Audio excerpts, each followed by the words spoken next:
તો આજે છે રજાનો દિવસ એટલે આખો દિવસ ખાધું પીધું ને એન્જોય કર્યો. તો સવારમાં ચા જોડે ખાવા ખમણ અને પાપડી મંગાવી છે. મસ્ત ચા નાસ્તો થઈ ગયો એટલે ચાલુ કરી સાફ સફાઈ, અને એની શરૂઆત મારે તો રસોડામાંથી જ થાય છે.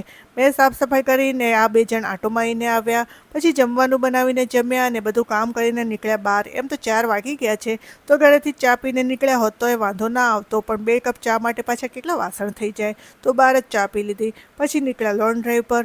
ફરીને પાછા ઘર બાજુ આવ્યા તો રસ્તામાં વિશાલ મેગામાર્ટમાં ઓફર જોઈને અંદર જોવા ગયા, પણ કંઈ ગમ્યું નહીં તો કંઈ લીધા વગર બહાર આવ્યા. બહાર આવીને પાછા સમોસા ખાવાનું મન થયું તો એ ખાધા. જો કે આજે તો બસ અમે બહારનું બહુ બધું ખાધું છે, પણ રાતના ખાવાનો પણ ટાઈમ થઈ ગયો તો સીધા ગયા મોટા ચિલોડા, કેમ કે આજે મને પાઇનેપલ બેક મેક્રોની ખાવાની બહુ જ ઈચ્છા છે. તો પહોંચી ગયા અમારી ફેવરેટ હોટલ. ત્યાં યુગ માટે ઢોસા મંગાવ્યા અને અમારા માટે પહેલાં મંચુરિયન રાઈસ સાથે હરાભરા કબાબ આવ્યા. આ બાજુ યુગે પણ મિલ્કશેક મંગાવીને પીધો. પછી લાસ્ટમાં આવી ગઈ બેક મેક્રોની. તો મસ્ત ખાવાનું એન્જોય કરીને નીકળ્યા ઘરે આવવા. તો આવો રહ્યો આજનો દિવસ. વ્લોગ સારો લાગ્યો હોય તો લાઇક શેર અને કમેન્ટ જરૂર કરજો.